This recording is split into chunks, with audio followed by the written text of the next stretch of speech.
It's Divas That Care Radio. Stories, strategies, and ideas to inspire positive change. Welcome to Divas That Care, a network of women committed to making our world a better place for everyone.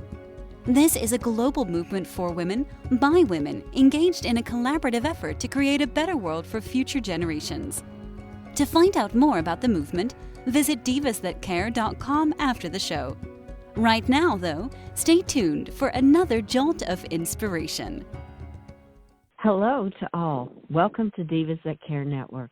I am Joyce Benning, and I will be your host for this absolutely invigorating, robust lifestyle show. First of all, I want to thank all of our listeners that have tuned in live and the ones that will be listening to the podcast. I am just so very grateful for each one of you. And you are all in for a really super treat today because I am just overly excited because I have my returning diva, Deb Matlock, with me. And she is going to be speaking about how developing deep relationships with our animal companions. Oh my, this touches my heart. So Deb, could you please introduce yourself today to our listeners? Absolutely. I am so excited to be here as well, and I just love this topic. My name is Deb Matlock, and I am a Colorado person. I have a small business called Wild Rhythms, which focuses on the deep and sacred connection between people, the wild nature, and our animal companions. And so this topic just absolutely lines up with all the work that I do in the world, and I can't wait to dig into it. Oh, Deb, that's beautiful. Yes, that makes two of us because animals are just, like I've always said, they're not in my life, they are my life, and they are my true companions. So it is, this topic just, like I said, it touches my heart. There's just no way around it. Oh, I love what you just said. They aren't in my life, they are my life. I completely resonated with that when you said it. That just hit my heart. Oh, well, awesome. Well, that's speaking from the heart, and that is just how I feel because right now I have my dogs with me, and I have pictures of them in my office, and so yeah, they're everywhere. Well, how would you like to start to share with our listeners, because you work a lot with this in your own business on working with other clients, and how you feel about the development of deep relationships with our animals. How would you like to start it this morning? You know, I have a few points that I think are really important to consider. You know, when we're looking at our animal companions and we feel them in our hearts, and we just say, okay, I love you so much, and I want to deepen this relationship. How do I do that? You know, you're a dog or a cat or a horse, and I'm a human. On some level, we live in sort of different worlds. You know, it's a little bit of a different culture, the dog world and the human world, for example. But there are ways, I think, that we can focus ourselves, increase our awareness, adjust our way of interacting with our animal companions that can really honor and respect them and then deepen our relationships, really allow us to move into new areas of connection, new ways of being together. And I think one of the first things to think about is how can we release our agendas for our animal companions? You know, we all bring animals into our life for one reason or another. You know, we want a dog who will jog with us on the trail, or we want a horse that'll be really happy showing in the horse, show ring, or, we want a cat who's going to love to sit in our lap. You know, and we have these agendas. And then we find the beings that come into our life, and sometimes those agendas aren't exactly what shows up. Sometimes the individual that we have now in our life, maybe it's a cat who prefers to sit on the sunny window and not sit in somebody's lap, and maybe it's a dog who could really just leave trail running behind and would rather go on a trail sniff,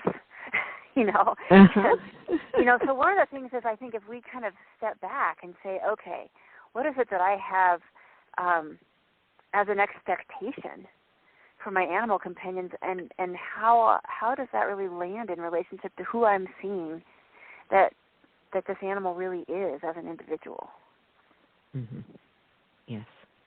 Oh, how true that is. Oh, my goodness. I just love that, to release the agendas that we had for them, because I'm a believer that these animals come into our lives for a reason. They choose us as much as we are choosing them.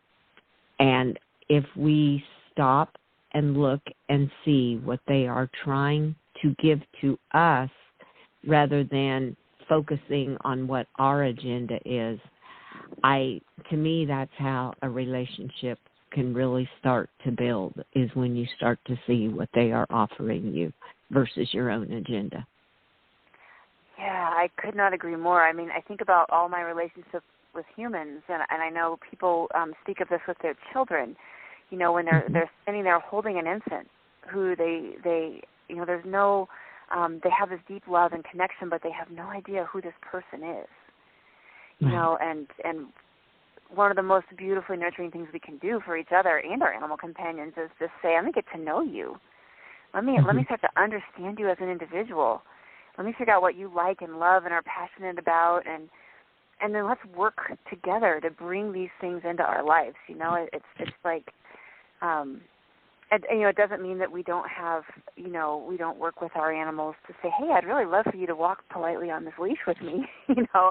Right. But it does mean that we say, you know, it's like we're going on a walk together. It doesn't mean you have to be in a heel the whole time. Maybe there's part of this walk where you get to smell and be a dog, you know, and maybe I can give you that. Maybe that's part of how we can deepen our connection, is I can respect this part of you, and you can respect that there are certain times we're in places where I'm the human and I need us to behave a certain way, and I understand what's going on in the world differently than you might, you know, as a dog, for example. But we can respect each other's needs and just be very open. And I think the other beautiful thing that goes with that is whenever I, you know, look at my animals as individuals and try to look at the world through their eyes, I see things and experience things I would never notice as a human. I would never notice.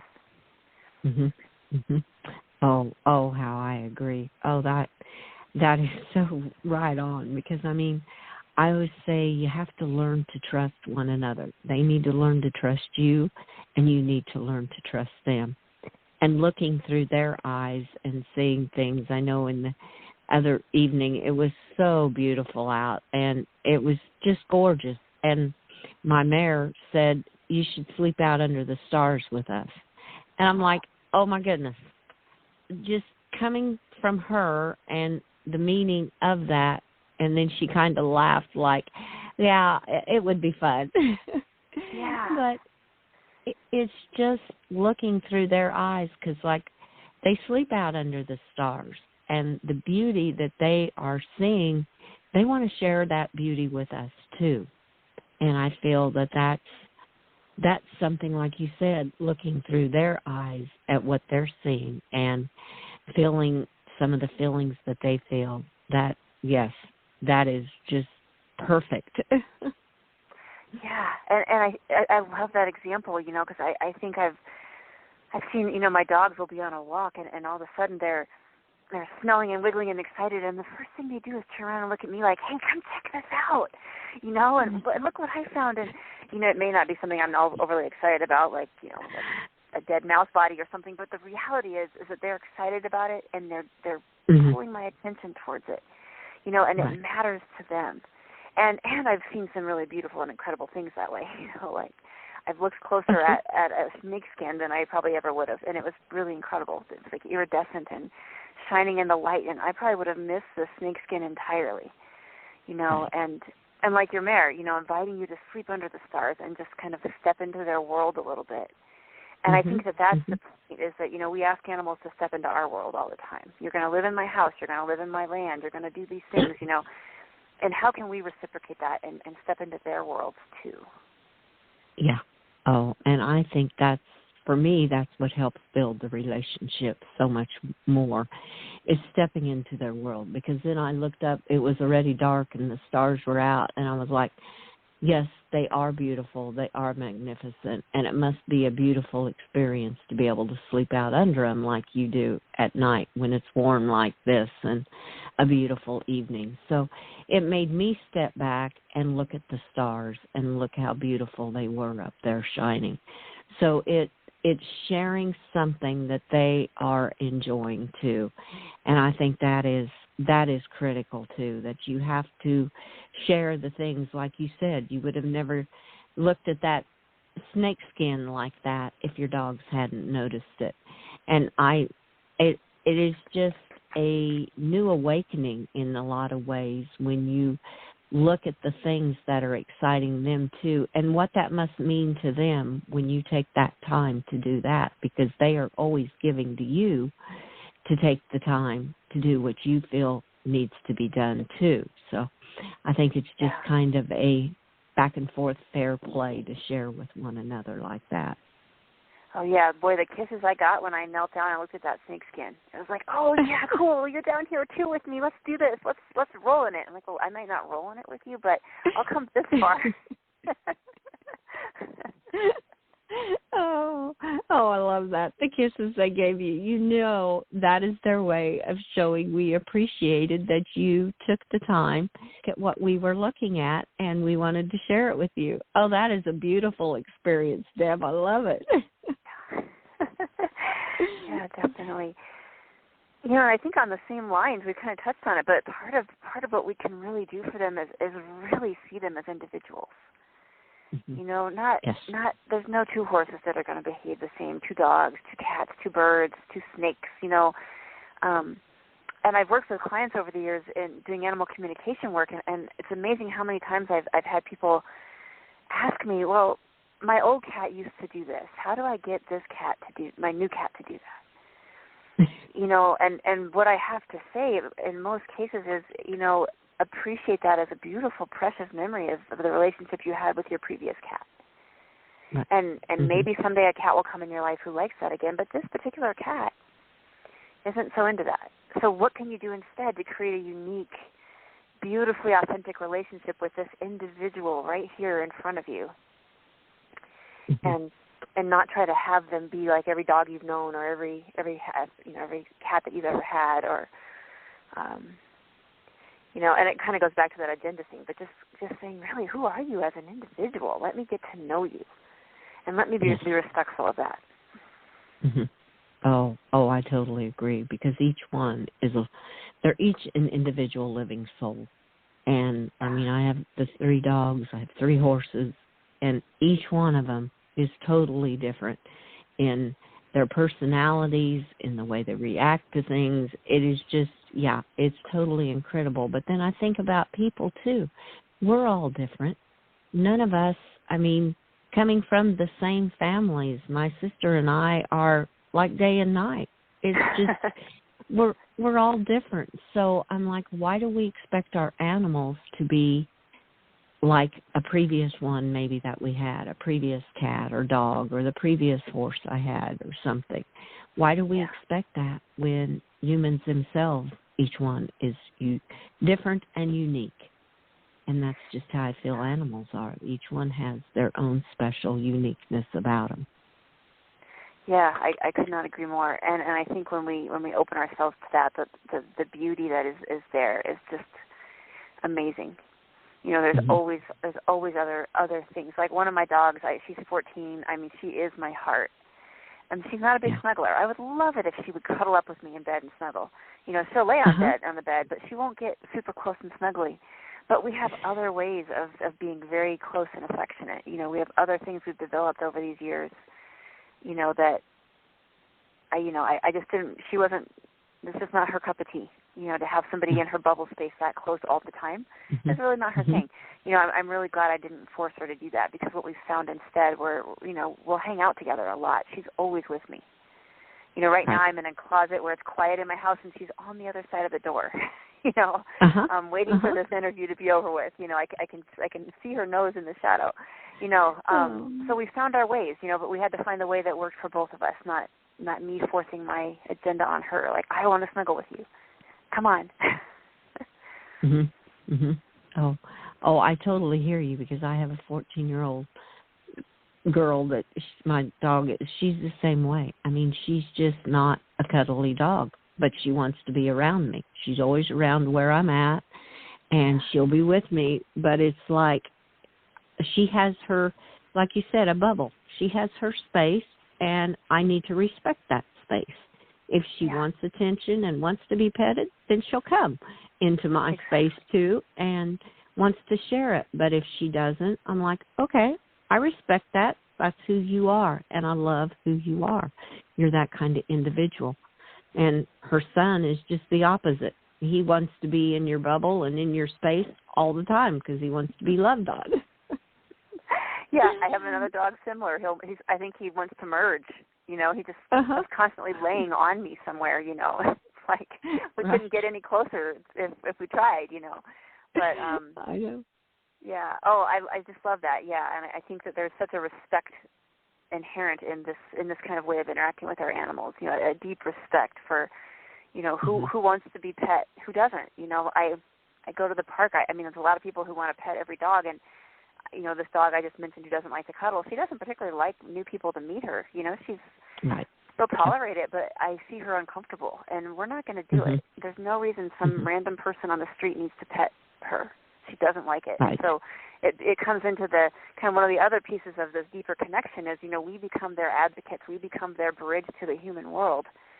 And so part of our job in that is to know them so well that we can ensure that the world around them also respects them. You know, I've said no to people at the park. Oh, can I say hi to your dog? No, sorry, but thank you. Have a good day. They're looking at me like, wow, she's awful. I'm like, well, I'm my dog's advocate. Of course, she's going to be my priority. You know, I'm not rude to anybody, but, you know, so how can we know our animals so well that we can then be that very appropriately and effective bridge for them into this human world that has so many expectations of animals? Right. And that's I think where you have to learn to know them, be with them, spend time with them, and don't try to mold them into your world, but respect them for the individual that they are, or the living little soul that they are, the life they are bringing into your world, because they're trying to teach you something too, is how I always feel. I mean, it's not all about us teaching them. They're teaching us right back. And sometimes the lessons they teach are way more valuable than the lessons I can teach to them. Oh, boy, that is the truth. You know, one of my favorite bumper stickers is, I've seen it over the years, it's a little paw print, and it says, who rescued who, you know, question mark. And I thought every animal that I've ever brought into my life has deeply changed me and expanded who I am and my understanding of living in a multi-species world. Every single one of them. And I know there will be more animals in my life that I haven't met yet, that I haven't even, they might even be born yet, you know. And they're going to be so important to me, you know, that I have to stand humble in front of these amazing teachers. I think of them as some of my greatest spiritual teachers are the animals I live with every day. Oh, yes, Deb. That gave me the chills because I feel the same way. They are the greatest spiritual teachers I have ever met and probably ever will meet. And the future ones coming into my life I know will be the same because they live more in the spiritual world. They live in the moment. They're not caught up in all the worldly things that us humans are, and they go inside themselves and they share that with the humans if you just let them. Yes, that was beautiful. I agree with you so much. They are our greatest spiritual teachers. Yeah, I love that. Yeah, I feel like I'm constantly amazed at how I look at them and think I have so much to learn about how to live in my life. You know, and as a human, you know, we have all this success and all these amazing innovations and all these things we can do, and yet I think that we have a lot to learn as well. And they are miles ahead of us in some ways, for sure. Like what you just said, being in that present moment and how to kind of live through the day and noticing emotions and situations and things. You know, they're so much more in tune. Oh, yes, that they are, because, I mean, even personally, if they know what kind of day you're having and they know what kind of energy or what kind of love, what they need to bring into your life that day to help make it better for you. and help deal with what's going on in your life. Oh, definitely. My horses, my dogs, all of them, even the cats. I have quite a few little cats that run around, and it's certain ones, different days that come to you, and I feel it's because they know their energy is what you need today, and they're there to help you. Oh yeah, that's spot on. Yeah, and that leads in beautifully to another point that I think is so important to talk about in this discussion of how do we form these deeper connections. And it's the idea of commitment, which is one of those words that can mean 1,000 things, you know. Mm-hmm. But animals are amazing gifts in our life, and I can't even imagine my life without them. And I would also be lying if I said that was easy and that it was always convenient. And, you know, there are definitely times, especially when animals age, for example, where they become very intense, you know, health-wise and need a lot of care and work. And it's also a time where a lot of animals get surrendered to shelters or, you know, and I think there are certain situations in people's lives that are tragic and, you know, require that people and their animals separate. But there's also a lot of it when it comes down to, I think, us digging into our souls and our sense of integrity as humans and say, okay, what does commitment mean to me? And how am I going to walk that path with my feet firmly on the ground and my heart deeply connected with this animal companion and say, okay, we're doing this journey together.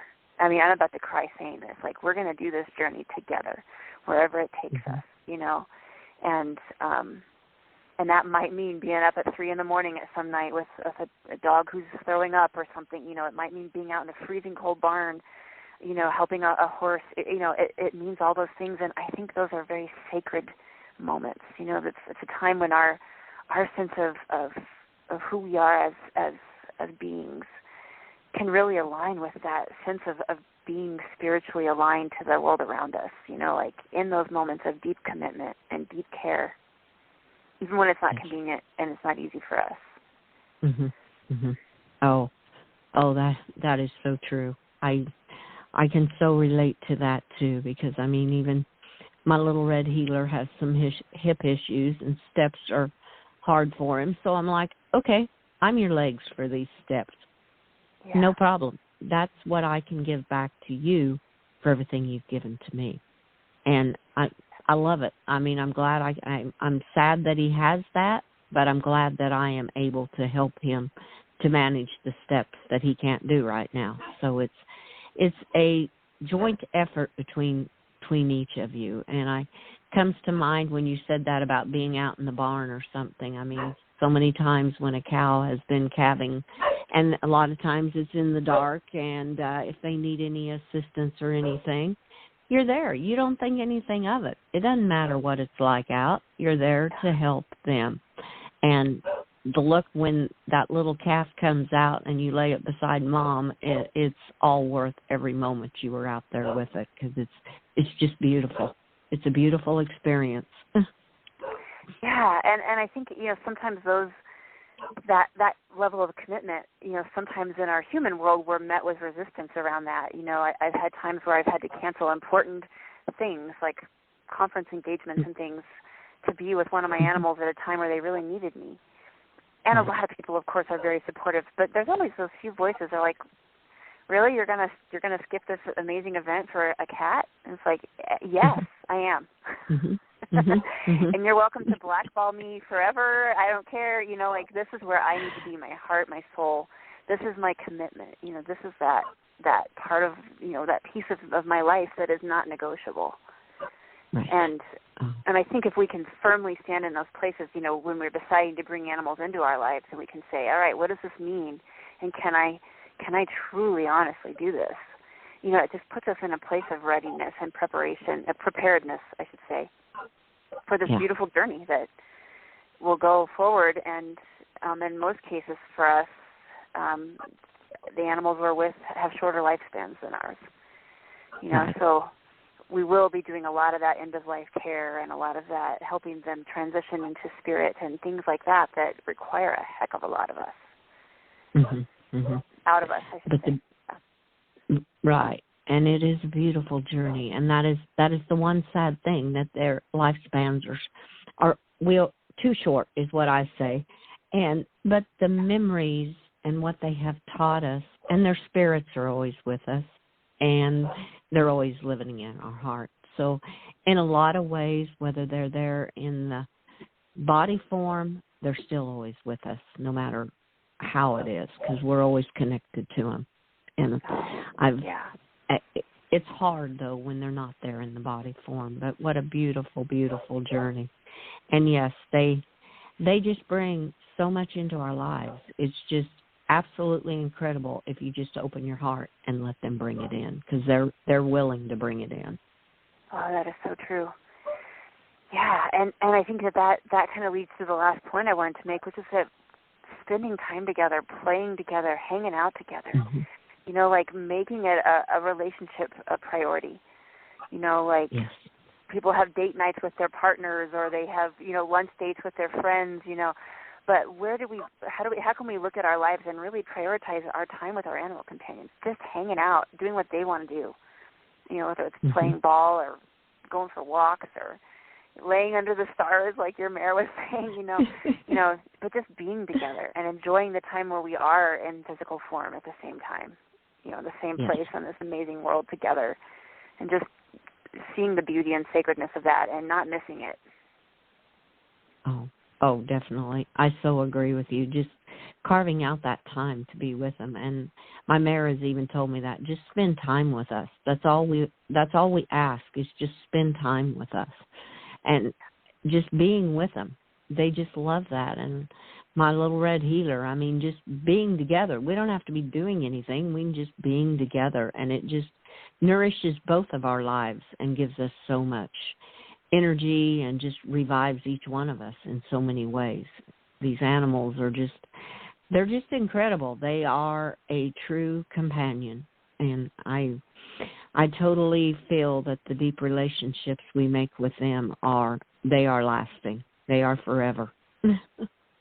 Yeah, I think so too. You know, the physical part is the short part, but that spirit connection is just, it's infinite, you know, and thank goodness, because I don't think I could let go fully from anybody that I've ever. I hear you completely. I know what you're saying. Oh. Well, Deb, this has just been incredible. I have loved every moment. You have brought up so many beautiful points on developing the deep relationships with our animals. What are some or one final tip you would like to leave with our listeners today about developing this kind of a relationship with their animal companions? You know, I think something very simple to do is just, you know, look at your animal companion or companions and say, what is this individual's ultimate favorite thing to do? You know, what do they just love so much? And then say, how can I do more of that? How can we put more of that in our lives together? Where can I put that in? And then just consciously do that, and then just watch, you know, as your relationship starts to even, you know, increase and get nurtured and grow, as you're just doing more and more of that fun stuff together with no agenda, with no expectation, just being together and enjoying life together and making a conscious choice to do that. Oh, what a beautiful tip, and how rewarding it's going to be for the person that does that, because what they give back to you, you cannot put a price tag on it, because it's incredible. It's a feeling that doesn't come from anywhere else, for me personally. Oh, yeah, I agree. Yes. I agree. Definitely. Absolutely. Well, Deb, thank you so much for being my guest on Robust Lifestyles. I have loved every moment of this conversation. It was just beautiful. It brought up so many beautiful points and tips for our listeners today. Thank you again so much. Oh, it is my honor. I really enjoyed it as well, and I'm just thrilled to speak with you and share with the listeners, and thank you so much for having me on. Oh, you are so welcome, Deb. You go and have a wonderful day and enjoy the time with your animals. Yeah, likewise. Thank you. I will, definitely. And And I want to thank all of our listeners for listening to this amazing, amazing interview with our incredible diva, Deb Matlock. And be sure and tune in January, because she will be back on the first Thursday of the month as we go into another deep subject about animals and nature, and she'll be giving much more tips for our listeners to listen to. And be sure to share this show with all your family and friends, and check out all the other hosts and their amazing shows on divasthatcare.com. Remember, have a fantastic day.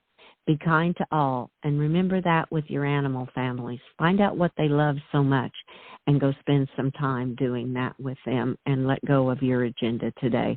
And be sure and give them an extra hug and share all your love with them. And until we connect again on Robust Lifestyles, stay strong and healthy. Thanks for listening. This show was brought to you by Divas That Care. Connect with us on Facebook, on Instagram, and of course on divasthatcare.com, where you can subscribe to our newsletter so you don't miss a thing.